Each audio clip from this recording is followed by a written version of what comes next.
Ուրախ ենք, որ օգոստոսի 8-ին Հայաստանն ու Ադրբեջանը քայլեր ձեռնարկեցին դեպի կայուն խաղաղություն, հայտարարել է Էրդողանը ՄԱԿ-ի գլխավոր ասամբլեայում տեղի ունեցած ելույթի ժամանակ։ Շնորհավորում եմ Ադրբեջանի նախագահ Ալիևին եւ Հայաստանի վարչապետ Փաշինյանին, ինչպես նաեւ ԱՄՆ նախագահ Թրամփին, ովքեր իրենց ներդրումն են ունեցել այս գործընթացում։ Նա իր ելույթում նշել է նաեւ, որ Թուրքիայի եւ Հայաստանի միջև հարաբերությունների կարգավորման գործընթացն ընթանում է ըստ նախատեսվածի։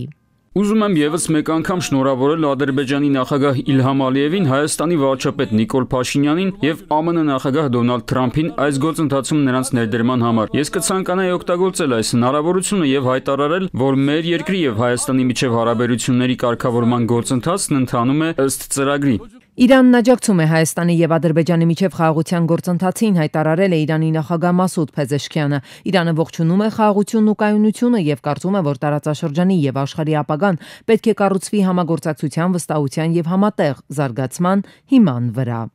Հումանիտար բնույթի հարցեր, մասնավորապես Ադրբեջանում պահվող հայ ռազմագերիների եւ պատանդարված քաղաքացիների ազատ արձակման, ինչպես նաեւ Ադրբեջանում Կարմիր խաչի գրասենյակի փակման պայմաններում նրանց այցելությունների կազմակերպման խնդիրները։ Այս հարցերն են քննարկել Արարատ Միրզոյանը եւ Կարմիր խաչի միջազգային կոմիտեի նախագահը հանդիպման ժամանակ, որը տեղի է ունեցել ՄԱԿ-ի գլխավոր ասամբլեայի 80-րդ նստաշրջանի շրջանակներում։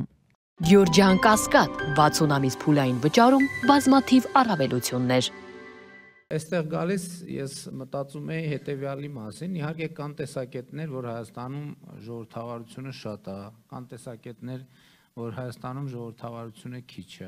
Հայաստանում ժողովրդավարությունն այսօր սերտորեն կապված է հայհոյախոսության հետ, այս մասին հայտարարել է Նիկոլ Փաշինյանը ժողովրդավարության հայկական ֆորումում։ Նա հարցրել է, թե ով է պաշտպանելու ժողովրդավարությունը, քանի որ նա չի տեսնում այդպիսի պաշտպանություն։ Փաշինյանը քննադատել է այն, որ քաղաքացիական հասարակությունը ստիպված է արդարանալ իշխանությանը բարև տալու համար եւ կոչ արել պայքարել հայհոյախոսության դեմ։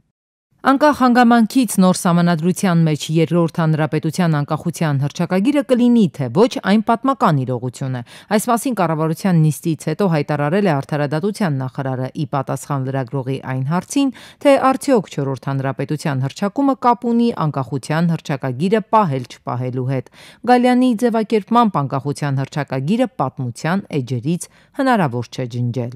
Որևէ պատճառական կապի առկայությունը չի քննարկվել եւ չի հաստատվում այս պահին։ Մեկնաբանություն այդ մասով անել չեմ կարող։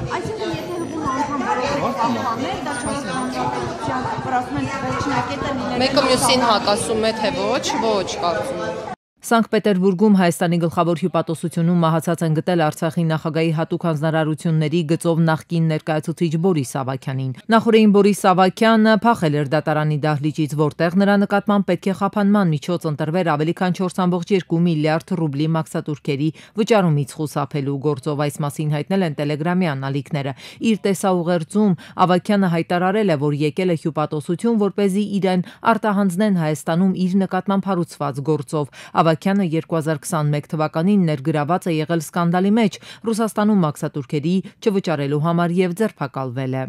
Մերձավանի կրակոցներից հետո հիվանդանոց տեղափոխված Արծրուն Գալստյանը գիտակցության է եկել, քննիչը արդեն նրան հարցաքննել է։ Նշանակվել է դատաբժշկական փորձաքննություն, հայտնում են քննչական կոմիտեից։ Ոստիկանության վաղարշաբաթի բաժանմունքի բակում լրագրողների հետ զրույցում ոստիկանապետ Արամ Ղազարյանը խոսելով Մերձավանում տեղի ունեցածի մասին նշել է, որ ձերբակալված անձ դեռևս չկա։ Ձեռնարկվում են օպերատիվ հետախուզական մի շարք միջոցառումներ, որոնց վերաբերյալ մանրամասներ չի ներկայացվել։ Ոստիկանապետը հայտարարել է, որ պատրաստ է հրաժարական տալ, եթե դրա անհրաժեշտությունը տեսնի։ Հիշեցնեմ, սեպտեմբերի 23-ին ժամը 23:52-ին ահազանգ է ստացվել, որ Արմավիրի մարզի Մերձավան բնակավայրի Երևանյան խճուղում կրակոցներ են հնչել։ Կա 2 զոհ, 1 վիրավոր։ Մահացածներից մեկը համայնքի ղեկավար Վալոդիա Գրիգորյանն է։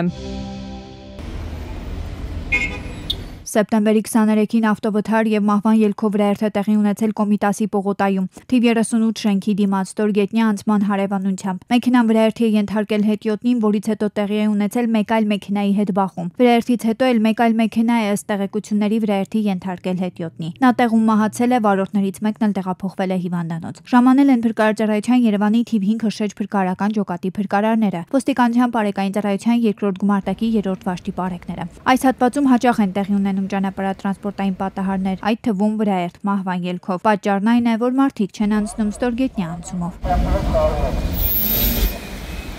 Հետո ճանապարհն անցել է չթույլատրելի հատվածով, մինչդեռ մի քանի մետր այն կողմ ստորգետնյա անցում կա։ Այս հատվածում մոտ 10-15 օր առաջ նույնպես մահվան ելքով վրաերթ էր տեղի ունեցել, սակայն չգիտես ինչու որոշ հետիոտներ չեն մտածում իրենց կյանքի համար եւ փողոցը անցնում են չթույլատրելի հատվածով։ Սեպտեմբերի 24-ին Գուրգեն Մահարի փողոցից դեպի Մուշավան եւ Ջրաշեն տանող հատվածում բախվել են 47-ամյա Արմենի Մերսեդեսն ու 63-ամյա Ներսեսի վարած Երևանի քաղաքապետարանի հաշվեկշռում հաշվառված թիվ 38 երթուղին սպասարկող ավտոբուսը։ Բախման հետևանքով Մերսեդեսը դուրս է եկել հանդիպակաց երթևեկելի գոտի, բախվել Երկաթե Էլեկտրասյանը հայտնվել դաշտում։ Մեկ հոգու առաջին օգնության են հասել քաղաքացիները, հենց նրանք էլ իրենց մեքենայով վիրավորին տեղափոխել են Էրեբունի բժշկական կենտրոն։ Ժամանել են ոստիկանության բարեկային ծառայության Երևան քաղաքի գնդի 4-րդ գումարտակի առաջին վաշտի պարեկները։ Բարեբախտաբար ավտոբուսում ուղևոր չի եղել։ Ավտոբուսում ուղևոր չի եղել, քանի որ մի քիչ վերև դեպի Մուշավան դիսպետչերական կետն է եւ ավտոբուսը իջնելիս է եղել դեպի Էրեբունի թանգարանի կողմ, իսկ Մերսեդեսը բարձրանալիս է եղել, երբ տեղի ունեցել բախումը։ Սեպտեմբերի 24-ին Շիրակի փողոցում բախվել են Սուբարուն ու Բեռնատար գազելը, վերջինը կողաշրջվել է մասամբ փակել աջակողմյան երթևեկելի գոտին։ Տուժած չկա, օպերատիվորեն ժամանել են ոստիկանության բարեկային ծառայության Երևան քաղաքի գնդի 4-րդ գումարտակի 3-րդ վաշտի պարեկները։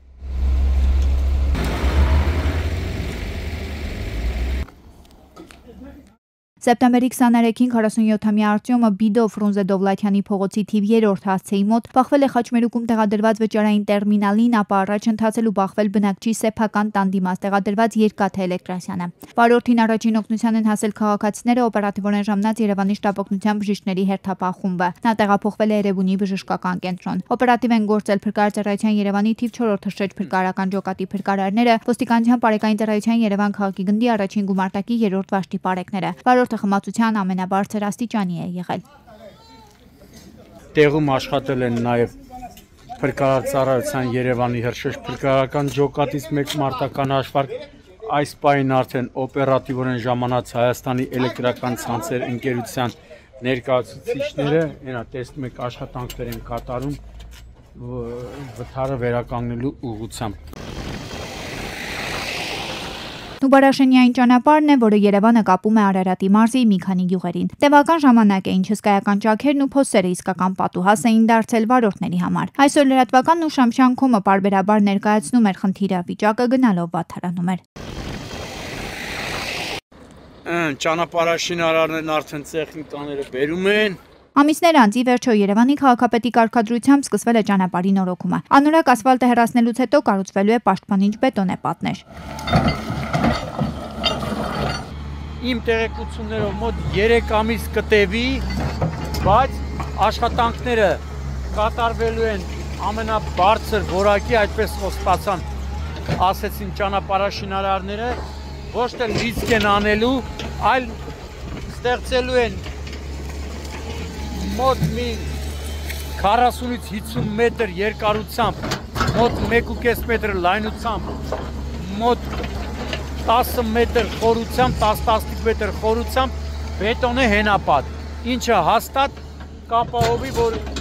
այլևս նստվածք նման վիճակներ չլինի։ Հիմա տեսնում եք, նստվածքները սաղ, ճեղքերը բացած։ Այդ հատվածում երթևեկությունը դադարեցվել է, այն կգործի, երբ ճանապարհաշինարարներն աշխատանքներն ավարտեն։ 2025 թվականի հուլիսի վերջի դրությամբ Հայաստանի Հանրապետության առևտրային բանկերը 1 միլիարդ 610 միլիոն 428 հազար դրամի սպառողական վարկեր են տրամադրել։ Տրամադրված հիփոթեքային վարկերի ծավալն էլ կազմել է 1 միլիարդ 548 միլիոն 802 հազար դրամ։ Տվյալները հայտնում էր Հայաստանի Հանրապետության կենտրոնական բանկը։ Արցախից բռնի տեղահանվածների համար Հայաստանի Հանրապետության կառավարության կողմից իրականացված եւ իրականացվող դրամական միջոցառումների շրջանակում Հայաստան մուտքի պահից մինչ օրս տրամադրվել է ավելի քան 117 միլիարդ դրամ։ Այս մասին Նյուզայեմի հարցմանն ի պատասխան հայտնել են աշխատանքի եւ սոցիալական հարցերի նախարարությունից։ Արցախից բռնի տեղահանված ընտանիքների բնակարանային ապահովման ծրագրի շրջանակում 2025 թվականին ընդհանուր առմամբ վճարվել է շուրջ 1 միլիարդ 290 միլիոն դրամ։ Շրջակա միջավայրի նախարարությունը որոշել է կանխել ապօրինի աղբավայրերի շահագործումը։ Խորհրդարանում ոլորտի օրենսդրությամբ զբաղվող շրջակա միջավայրի պահպանության մշտական հանձնաժողովում են քննարկել թափոնների մասին օրենքի փոփոխության նախագիծը։ Ի դեպ, հանձնաժողովի օրակարգում եւս երկու հարց կար, սակայն հիմնական զեկուցողները չէին եկել։ Պատգամավորները դրանք չքննարկեցին։ Իսկ թափոնների օրենքի նախագծին առաջին ընդդիմությունից արձագանքեցին, պնդելով, թե առանց ոլորտը կարգավորելու գերատեսչությունը հերթական անգամ խիստ պահանջներ է սահմանում։ Փոխնախարարն էլ արձագանքեց, թե առաջարկվող փոփոխությամբ ամբողջ դաշտը այո չեն կարգավորում, սակայն հենց այդ ճանապարհով են ընթանում։ Ես ձեր հարցադրումներից ուզում եմ առանձնացնեմ, որ պատասխանատվությունը տրվում է միայն ՏԻՄ տեղական ինքնակառավարման մարմինների վրա, ուզում եմ հստակեցնեմ, որ դա այդպես չէ, պատասխանատվությունը դրվում է առաջին հերթին թափոն առաջացնող տնտեսավարողի եւ այն ծառայություններ մատուցող տնտեսավարողների վրա, որոնք առաջացնում են այդ թափոնները։ Հայաստանում բիզնես միջավայրի բարելավման վերաբերյալ խորհրդարանական լսումներ կանցկացվեն Երևանում։ Այս մասին հայտարարել է տնտեսական հարցերի մշտական հանձնաժողովի փոխնախագահ Բաբկեն Թունյանը։ Մենք ցանկանում ենք լսել բոլոր հասանելի կարծիքները, մեկնաբանություններն ու առաջարկությունները բոլոր պետական մարմինների եւ օրենսդրության վերաբերյալ։ Սա մեզ թույլ կտա ավելի բարելավել մեր բիզնես միջավայրը, հավելել է Թունյանը։ Կառավարությունը հաստատել է 2026 թվականի պետական բյուջեի նախագիծը, այն կուղարկվի ազգային ժողով հաստատման։ Բյուջեի եկամուտները նախատեսվում են 3 տրիլիոն 91 միլիարդ դրամ, որից հարկային եկամուտները 2 տրիլիոն 972 միլիարդ դրամ։ Ծախսերը նախատեսվում են 3 տրիլիոն 628 միլիարդ դրամ, որից ընթացիկ ծախսերի գծով 2 տրիլիոն 924 միլիարդ դրամ, իսկ կապիտալ ծախսերի գծով 704 միլիարդ դրամ։ Պակասուրճն էլ նախատեսվում է 537 միլիարդ դրամ, ՀՆԱ-ի 4.5%-ը։ Վերջերս միջազգային համաժողովներից մեկի ժամանակ պնդում էր հնչել, որ Երևան քաղաքի օդի որակը վատագույնն է Հարավային Կովկասում։ Այս կապակցությամբ շրջակա միջավայրի նախարարությունը հայտարարություն է տարածել։ Պաշտոնական չափումներից ելնելով սխալ է պնդել, թե Երևանը տարածաշրջանում ունի ամենավատ օդի որակը։ Կարևոր է նշել, որ որոշ առցանց հարթակներ տարածում են տվյալներ, որոնք հիմնված չեն պաշտոնական մոնիթորինգային տվյալների վրա։ Նման տեղեկատվությունը չպետք է դիտվի որպես հավաստի կամ օգտագործվի համեմատական գնահատումների համար։ Շրջակա միջավայրի նախարարությունը կոչ է անում հանրությանը եւ գործընկերներին օգտվել բացառապես պաշտոնական տվյալներից, նշվում է նախարարության հայտարարության մեջ։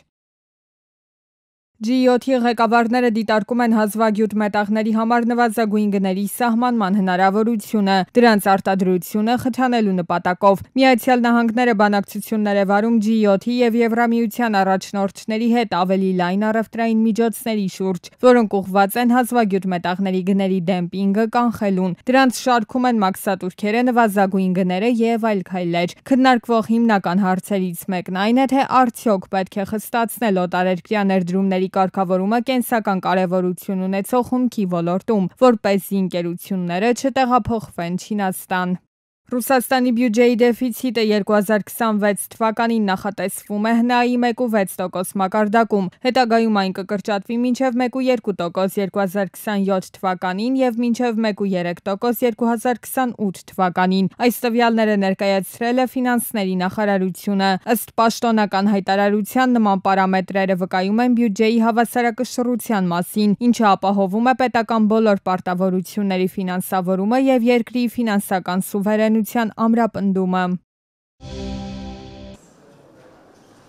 Սեպտեմբերի 21-ին Հայաստանի պատմության թանգարանում բացվել է սրբազան երկխոսություն Լուվրից Հայաստանի պատմության թանգարան միջազգային ցուցադրությունը Հայաստանի անկախության օրվա միջոցառումների շրջանակում։ Լուվրի եւ Հայաստանի պատմության թանգարանի ցուցանմուշները ներկայացված են մեկ սրահում։ Ցուցադրությունը հասանելի կլինի մինչև 2026-ի մարտի 21-ը։ Կրթությունից դուրս մնալը լուրջ խնդիր է դարձել։ Ամեն տարի 6-ամյա մոտ 3000 երեխա առաջին դասարան չէր հաճախում, զրկվելով պարտադիր կրթությունից։ Խորհրդարանում ԿԳՄՍ փոխնախարար Սվաջյանը հայտարարեց ու նկատեց դպրոցահասակ երեխաների ընդունելության նոր կարգի շնորհիվ հնարավոր է եղել նվազեցնել այդ թիվը։ Այսուհետև 6 տարեկանից բարձր երեխաները պետք է սովորեն իրենց տարիքին համապատասխան դասարանում։ Այս տարվա մեր վիճակագրությունը իսկ արդեն ցույց է տվել, որ մենք այն ցուցանիշները, որոնք ունեն մենք նախորդ տարիներին, չենք ունեցել եւ բազմաթիվ երեխաներ, որոնք պոտենցիալ կարող էին կրթությունից դուրս մնացած երեխաների շարքերը համալրել, դուրս չեն մնացել կրթությունից եւ եկել են առաջին դասարան։ Ոլորտի փորձագետների դիտարկմամբ դպրոցահասակների պարտադիր կրթությունից դուրս մնալու խնդիրը լիարժեք չի լուծվել։ Փորձագետի խոսքով կրթությունից դուրս մնալու մի շարք պատճառներ շարունակում են արդիական լինել։ Առաջին պատճառը այն է, որ հնարավոր է այդ երեխաները Հայաստանում չեն, իրենք գրանցված են այստեղ, բայց այստեղ չեն ապրում։ Երկրորդ պատճառը այն է, որ որոշ ծնողներ մտածում են, որ եթե երեխան 1 տարի ուշ գնա, բան չի փոխվի, հոգրե 6 տարեկան, թող 7-ից գնա։ Երրորդ պատճառը այն է, որ հատկապես գյուղական վայրերում ծնողները ընտրության հնարավորություն չունեն դասվարի, դե մտածում են, որ հաջորդ տարի ավելի լավ դասվար կա։ Բացի վերոնշյալից կարևոր գործոն է նաև սոցիալ-տնտեսական վիճակը։ Բազմաթիվ երեխաներ զրկվում են կրթության իրավունքից արտագաղթի, դպրոցական միջավայրում վերաբերմունքի, աղքատության, կենսամակարդակի ու վաղ տարիքում աշխատանքի մեջ ներգրավվածության պատճառով։ Մենք հաճախ խոսում ենք միայն դուրս մնացածների, բայց մենք ունենք բազմաթիվ երեխաներ, որոնք գրանցված են, բայց նորմալ դասերի չեն գնում, որովհետև աշխատում են, հաճախակի բացակայում են, ավագ դպրոցներում դա նույնիսկ աղետալի թիվը։ Գնանք տարբեր սրճարաններ, սուպերմարկետներ, դասերի ժամանակ կտեսնեք ավագ դպրոցական տարիքի երեխաներ, որոնք մատուցող են աշխատում, սուպերմարկետում, դա շատ տարածված է հիմա։ Իդեպ, հաշվեկնիչ պալատի օրերս հրապարակած տվյալների համաձայն միայն նախորդ տարի Հայաստանի կրթական համակարգից դուրս է մնացել շուրջ 19600 երեխա։ Ամենամեծ խումբը 9-րդ եւ 10-րդ դասարանի աշակերտներն են, ինչը մասնագետների համար արդեն մտահոգիչ ազդանշան է։ Իրավիճակը շտկելու համար անհրաժեշտ է համակարգային մոտեցում, որպեսզի դպրոցականները չզրկվեն զարգացման, ինքնադրսևորման ու ապագա կերտելու հնարավորությունից։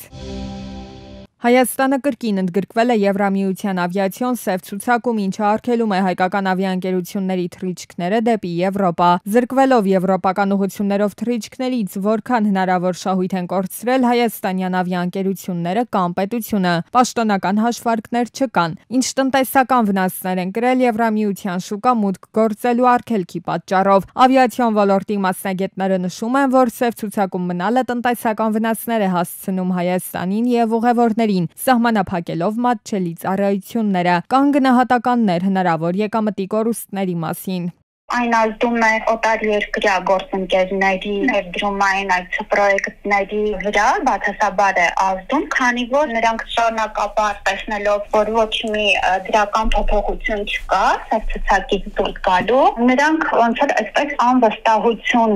ունեն հայկական շուկայում լուրջ եւ զգալի ներդրումներ անելու համար։ Մասնագետն ասում է, թերություններից ամենագլխավորը անվտանգության հարցն է եղել, այսինքն պատշաճ չի վերահսկվել ավիաընկերությունների թռիչքների անվտանգությունը։ Մյուս պատճառն էլ կադրային մեծ արտահոսքներ, մասնագետների աշխատավարձներ ցածր, իսկ մասնագետներին հետ բերելը, նրանց վերապատրաստվելը մեծ ժամանակ ու միջոցներ է պահանջում։ Եվրոպայից մասնագետներ են եկել, որոնք 2022 թվականին էլի եկել էին, աուդիտ էին անցկացնում, ովքեր ստուգում են, թե որքանով են սև ցուցակում հայտնված թերությունները շտկվել, որոնք օրինակ հենց 2022-ին 41-ն էին։ Բարբերաբար, իրենց այցերը եւ ստուգումները, հայտարարությունները լսում ենք, որ եկել ստուգել են, բայց արդյունքների մասին մեզ չեն իրազեկում համապատասխան մարմինների։ Իսկ ո՞րն է պատճառը։ Ճիշտ ասած չգիտեմ։ Տարածքային կառավարման նախարարը հույս ունի, որ 2025-ի վերջին Հայաստանը կհանվի սև ցուցակից, վերջին ստուգումների դրական արդյունքների հիման վրա։ Սակայն ինչու է մինչ օրս երկիրը շարունակում մնալ սև ցուցակում։ Խուդատյանը չի պարզաբանել։ Ուսումնասիրություններ իրականացվել Հայաստանի քաղաքացիական ավիացիայի պետական կոմիտեում եւ նաեւ ավիափոխադրող ընկերություններում, Պատկերը բավական լավն է, նախնական այդպիսի պատկեր ունենք, որ իրենց գնահատականների հիմնական մասը, որոնք արձանագրվել են սև ցուցակում հայտնվելու ժամանակ վերացված են։ Ի վերջո, որն է հիմնական տեխնիկական կամ համակարգային պատճառը, որ Հայաստանը մինչև հիմա չի կարողանում դուրս գալ Եվրամիության սև ցուցակից, երբ շատ երկրներ դա արել են շատ ավելի կարճ ժամանակում։ Սեպտեմբերի 24-ին վրայերթը տեղի ունեցել Մայրաքաղաքում թիվ 74 երթուղին սպասարկող Երևանի քաղաքապետարանի հաշվեկշռում հաշվառված ավտոբուսը Խաղաղդոնի փողոցում վրայերթի ենթարկել հետիոտնի։ Վարորդը փախուստի չի դիմել, վթարի վայրի դիմաց գտնվող խանութի աշխատակիցների հետ օգնության է հասել տուժածին, օգնել, հետո զանգել շտապ օգնություն։ Օպերատիվորեն ժամանած շտապ օգնության բժիշկների հերթապահ խումբը վիրավորին տեղափոխել Էրեբունի բժշկական կենտրոն։ Ժամանել են ոստիկանության բարեկային ծառայության Երևան քաղաքի գնդի առաջին գումարտակի առաջին վաշտի պարեկները։ Իմ տեղեկություններով վարորդը ենթարկվել է սթափության փորձաքննության, եղել է սթափ։ Նույն օրը Իսակովի պողոտայում Նիսան Տիաննան դուրս է եկել երթևեկելի գոտուց, բախվել Երկաթեսյանը, ապա հայտնվել գազոնում, բախվելով նաև ծառերին։ Ժամանել են ոստիկանության բարեկային ծառայության Երևան քաղաքի գնդի 4-րդ գումարտակի առաջին վաշտի պարեկները։ Ըստ նախնական տեղեկությունների բարեբախտաբար տուժածներ չկան։